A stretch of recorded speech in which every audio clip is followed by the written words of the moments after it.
Hello and welcome to the February's edition of my monthly recap. I don't know how it's possible that January can feel like 6 weeks long, but February can just go so quickly. There are only 3 days difference, but oh my goodness, February has been so busy. I haven't done half as much on here as I would have loved to have done, but I have been creating behind the scenes. And I've got lots of videos ready to share with you. I just haven't been able to get many out to you this month. But I will tell you what there is to expect and what to look forward to. I thought I'll start with the fabric that has arrived because, as you can see, there's been quite a lot this month. I've got the Crafty Lasses Rainbow Garden collection, which has been my favourite to arrive. It's absolutely stunning. It's on organic cotton. It's a 10-piece set. There are the 7 colours of the rainbow with an extra green, and then all the colours of all the flowers, all the colours on a white background and a navy blue background. And I've got all the solids that coordinate with these as well. So yes, this has got to easily be the most popular fabric that's been selling this month, and to have arrived. Make sure you get your hands on it because I don't think it's going to hang around for too long. The other really popular collection, which I think just is the vibe of coming into spring, everyone's just wanting spring to arrive, has been this spring hair collection. So it's full of bees and hairs. There's the gingham as well, so it gives you like a real cottage garden theme. And there's not that much left of some of these prints. This hare and daffodil one, for example, I've only arrived last week. I've only got half of it left. So make sure you get your hands on this if you like the look of this one. And then I'll talk you through the other side of the table. So I've had some Lewis and Irene restocks. So some of these fabrics I have had already and they have been popular. For example, the Halloween collection. I'll show you this one in particular. This is been really popular. It's actually got metallic in it. It's got like silver metallic in some of the detail, and I think just purple Halloween fabric. It's very witchy, isn't it? I've seen book covers done in this, and it looks fab. So yeah, I've got some Halloween ones, some that glow in the dark, some of these ones.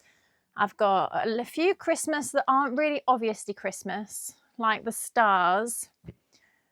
And this one is meant to be Christmas trees, but it's not.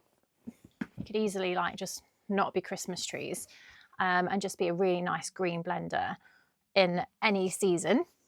So there's those, and some really cute. It's all about the gingham at the moment. This is from Grandma's Quilt. I was able to restock this and get an extra colour. So I did already have the cream in at one point, which sold out. So I managed to get that and the blue. And then I've also got this collection from Cassandra Connolly, which I've got 4 of, and they're all sewing themed with buttons and scissors, and there is a knitting one as well. The knitting ones always go down really well. So those are all my Lewis and Irene restocks, and I hope you like those. It's definitely filled my shelves back up again this month, that's for sure. These are Oasis fabrics, these two. And what's it called? It's called Rocking Out. So there's like a rock guitar, like graffiti style purple fabric. And then this one here is called Crazy Keyboards. Is it called? Oh, Keyboard Geo. So it's got all of the piano keys. So if you are sewing for somebody that likes playing piano, you don't get that many fabrics of pianos on. And ones I've had before have been quite big. Because they're square, it's quite tricky when it's all equal, but I like that this is a much smaller print. I think it makes it a bit more versatile. I think that would make a fantastic shirt as well. So those two from Oasis Fabrics. And I also just thought I'd get some lycra. I've got a pink and an aqua. I love the idea of making my own swimwear or gym gear. So that might end up being on my list of things that I do this year, but I haven't attempted it yet. I'm not sure. It would definitely. I wouldn't want to make leggings with this because I think it'd need lining, but definitely a top. With swimwear, you would line it anyway, so I think it would be fine for that, but I definitely wouldn't make leggings. It's really nice quality though. It's so stretchy and silky soft. Yeah, so this is everything that has arrived. As I've said, this month has been so busy for sewing and just general in-person events that I haven't done much online. But I started the month with my first pop-up shop of the year, which was fantastic. I love meeting all my local customers. I love seeing them appreciate all my fabric, and it's amazing seeing all this fabric out on display. We used a different venue this time, which was the other side of our town. So I had lots of new people come from a little bit further afield, but just because it was on the outskirts on the opposite side of town, I think that was quite nice. So I'll have to mix it up a bit, I think, in future. And I do hope to do more in-person things. I've got a few things in the pipeline for my local customers. So that is exciting stuff. We also raised some money for charity. So my son was desperate to do a tombola. And we always raise money with the tea and coffee anyway for local charities. But George wanted a tombola. So we, with the tea and coffee and with the tombola, we managed to raise 120 something pounds or 130 something, can't quite remember. But half of it went to the charity Mind after being inspired by Evelyn's story, who is my friend's daughter. So I'll put the link to that video there. There is a toolkit, just a mental health toolkit for mainly young people, but just anybody. Hopefully you'll never use it, you'll never need to use it, but I'll put the link there if you're interested. The other charity, well, we raised money to buy books for his school. So his school were absolutely thrilled. We didn't tell them, but with World Book Day coming up, they have the book fair. So what I'm going to do is they're going to vote for what books they want, and then I'm going to go and buy the books through the school. But when they get books bought through the book fair, they also get money back. So it was like it'll be a double whammy. So that was really nice. So that was my in-person event. I then had CHSI, which is a stitching trade show basically, and it's on every February. It's always really nice to go and see all my real life friends and colleagues, because it's just me in this room otherwise. But all of the people that I meet through Instagram, I get to see this one time of year. So I had a lovely time. One of the companies I work with asked me to create 2 items to go on display, and I had full intentions of doing a nice video of the day, and it just ran away with me.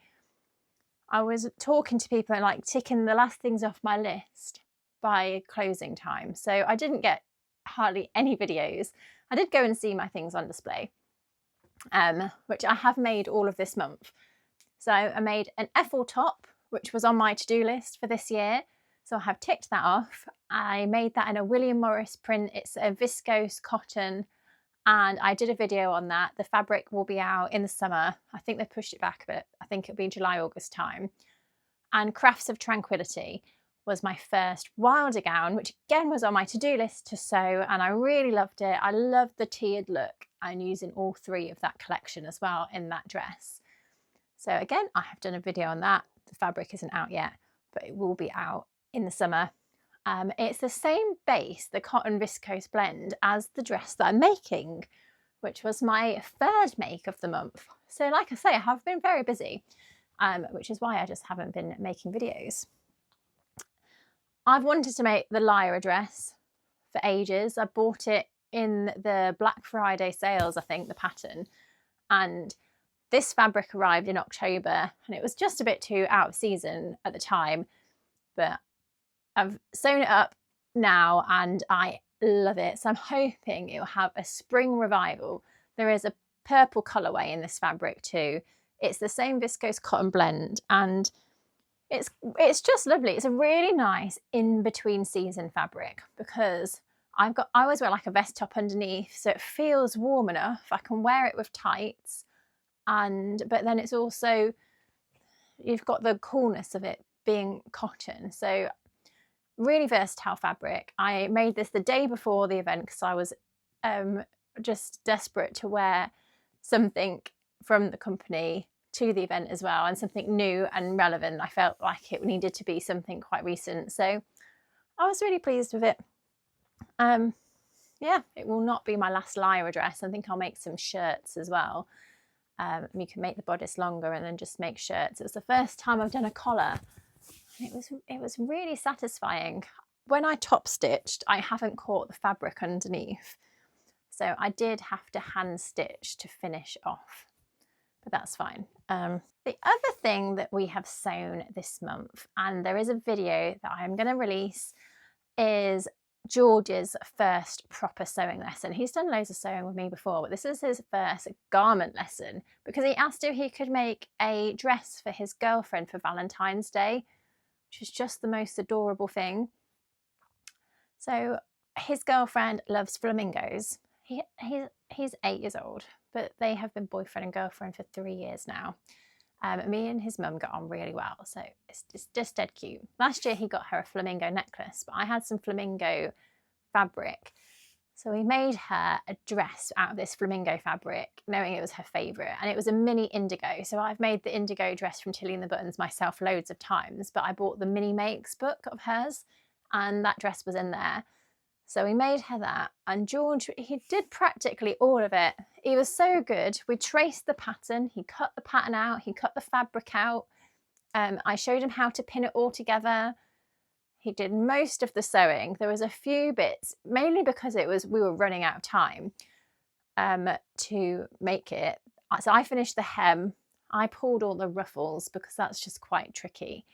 But yeah, he more or less did everything else himself. And so we went on a little date. So me and his mum had dinner on one table, and they had the table next to us, so they felt like they were on their own, but we're obviously there supervising them. And she wore the dress to the date, so it was lovely. And I think it's nice to give your child that bit of freedom, and I think just ordering their own food is a skill that I think sometimes even grown-ups can get a bit anxious about. So I thought it was really nice to give them that little opportunity, and they had a lovely time, and we went to the cinema and things as well. So that was George's first make, and like I say, I've got that video coming out soon. He loved helping me make the video. He helped me make a lampshade video quite a while back, and he's been asking to do another one with me. So I hope you like it. Make sure you give him a thumbs up and let him know that you like the video too.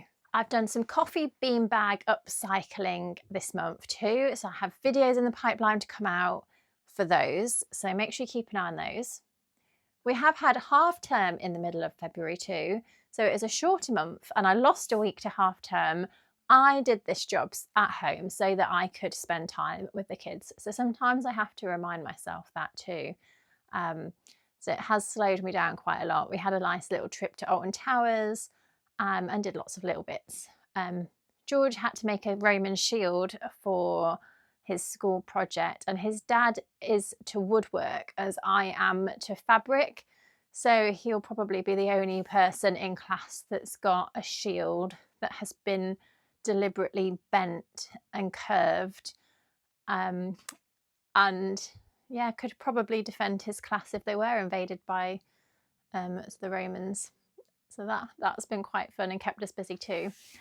Last month, I did a competition, and I asked you to comment and say what your favourite fabric collection was. And I said I'd give away 5 fat quarters to whoever won the competition.